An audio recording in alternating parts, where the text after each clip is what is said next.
Most NFL draft analysts, and I would tend to agree with this notion, believe that this is a very weak quarterback class in this 2015 NFL draft, and that outside of the top two guys in Winston and Mariota, there is no lock or guarantee that any of the other prospects end up becoming franchise NFL quarterbacks or, frankly, even starting NFL quarterbacks.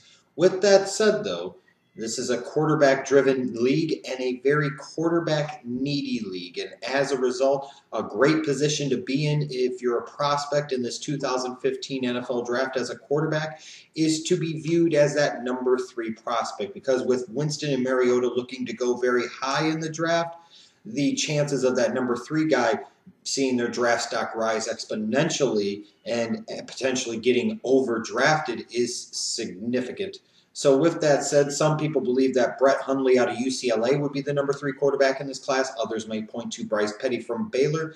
But the quarterback that I feel is the number 3 prospect out of this quarterback class and the guy that is most likely to see his draft stock rise as the process continues over the next 2 months and could be the best bet outside of Winston and Mariota to become a starting NFL quarterback would be a guy from Colorado State named Garrett Grayson. So what is it about Garrett Grayson coming out of Colorado State that I really like that makes him my number 3 quarterback in this 2015 NFL draft class?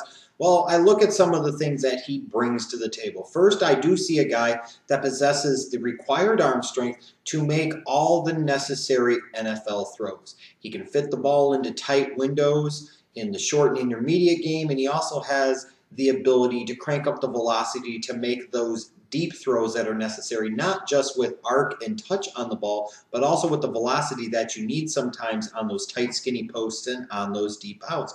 I also have been impressed with Grayson's game in 2014 with his ability to put touch, and very good touch at that, it seems like, on a lot of his intermediate and deep throws. This is a guy especially throwing to that stud on the outside, Rashard Higgins, a guy who might be the number 1 wide receiver prospect in the 2016 NFL draft. You look at a guy like Grayson, and he's a guy that can stretch the ball down the field, and he can do it with some accuracy. He can do it with some touch. Some of the throws he made, yeah, at times it helped throwing to a stud like Rashard Higgins, but he made some really quality throws all throughout 2014, demonstrating some really nice touch. And he seems to have a decent feel for being able to extend the play in the pocket. Not somebody that as soon as the pass rush comes in his face, he's trying to scramble, or he panics, or he rushes all the time. Here's a guy that seems to understand stepping up in the pocket when he needs to, moving right or left to be able to extend a play. A lot of times when we talk about the ability to extend plays with their feet, oftentimes we talk about a guy and his ability to scramble, his ability to make throws on the move, the ability to pick up yards with his feet. And Grayson can do some of that. He's not a phenomenal athlete, but he is a guy that can move just a little bit on his feet. He is a guy that can at least do some damage throwing on the move to the right. He's a guy that most importantly of all possesses that necessary skill of being able to extend plays within the pocket. It's that natural pocket presence that not every young quarterback prospect has. With that said, I do, again, like some things about Grayson's game. There are those things that make him stand out to me as easily the number 3 prospect in this quarterback class in 2015. With that said, though, just like with all of the quarterback prospects, in particular the guys outside of Winston and Mariota, I have some very big concerns about Grayson's game and how it will translate to the NFL level. My first concern with him is that not only is his release a little bit on the long side, it's a little bit on the low side. And that low arm slot that he consistently demonstrates on his throws concerns me because while he's got adequate size at about 6'2½", he's not a big 6'5", 6'6" guy. So now you're sitting there, he's a little bit shorter than your prototypical franchise quarterback, and instead of throwing the ball up here at 3/4, he seems like at times he's almost throwing it sidearm, and as a result, that could lead to more batted down balls. It's just something that really concerns me when a quarterback is not 6'5", 6'6". That means they have to do a really good job of finding throwing lanes and throwing windows at the NFL level. And that's something that Grayson struggled with at times at Colorado State. There were quite a number of tip balls at the line of scrimmage because of that low arm slot. And I saw this in particular in the bowl game against Utah. Sometimes he can lose himself and his mechanics a little bit in the face of pressure.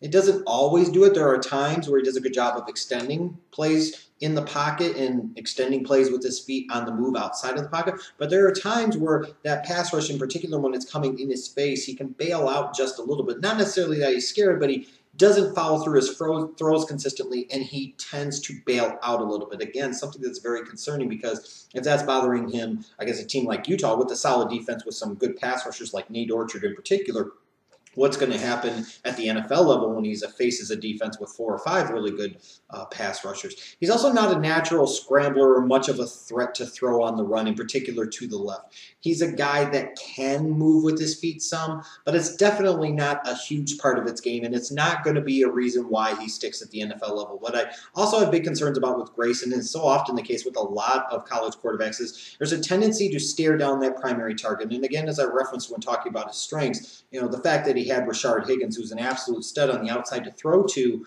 that could lead to you sometimes staring down your primary target. But at the NFL level, you can't sit there and consistently tip off the safety as to where you're going to throw the ball, because once you lock onto a target, you are basically shutting off half of the field and allowing the defense to focus on that other side. He has a tendency to stare down those targets, and that is something that concerns me. What else also concerns me is the fact that in May he's going to be 24 years old. So here's a guy that's already going to be 24 before he even gets into the National Football League. And whether people want to acknowledge it or not, that age is a bit of a concern. Instead of drafting a guy who's 21 or 22 who might take a year, 2 or 3 to develop, and by the time you're ready to move on to his next contract, he's still 24, 25, 26. If you're looking at that with Grayson, you're talking about a guy that's going to be 27, 28 by the time his first rookie contract would be up, and you've already spent a couple of years of trying to develop him. How much of a payoff are you going to get out of him for spending a 2nd or 3rd round pick on him? So in terms of Garrett Grayson's comparison at the NFL level and how he might project at the next level, I've seen a lot of comparisons to Kirk Cousins, and I understand those comparisons, but that's not exactly who I see when I see Garrett Grayson. I think a more appropriate comparison in my mind is going to be Derek Carr of the Oakland Raiders. While a lot of people are very big on him after his rookie year on a very bad Raiders team, people forget that he was far from a polished or perfect prospect coming out of Fresno State. Just like with Carr, I think Grayson has decent football intelligence. He has very good arm strength, and he has good accuracy, especially on intermediate and deep throws, especially when he keeps the integrity of his mechanics. In fact, I think his arm is at least as strong, if not a little bit stronger than Carr's, and his accuracy is better on the intermediate and deep levels. He's a guy that can move, but it doesn't necessarily come incredibly naturally, maybe not quite at the same level of Derek Carr, but I don't think Derek Carr was a great athlete. You also look at these guys, they're both similar in terms of at times they can struggle when their mechanics break down. With Derek Carr coming out of Fresno State, it was about his footwork. To me, at the NFL level, it's about Garrett Grayson and stepping through his foot throws and also working on his arm slot and raising it up, because otherwise he's going to get balls batted down in his face all the time.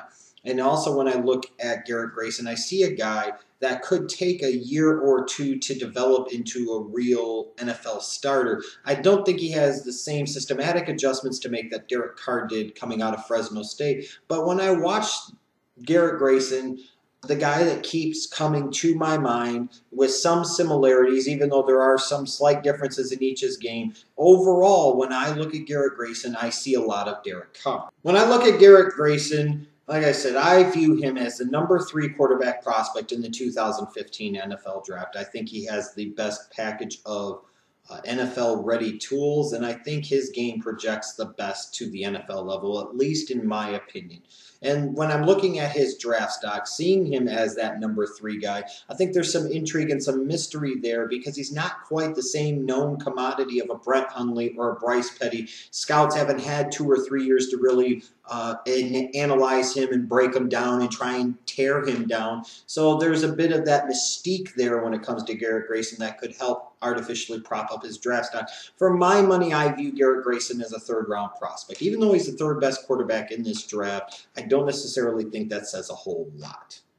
With that said, it would not surprise me at all, starting with the early portions of round 2, if Garrett Grayson is going to get his name called during the second round on Friday on that draft week. And that would not surprise me at all. I would be very surprised at this point in time, frankly, even though he didn't work out at the combine, which was a bit of a surprise to me. It might not have been the best thing for him. I'd be very surprised at this point in time if Garrett Grayson wasn't the number 3 quarterback selected in the 2015 NFL draft.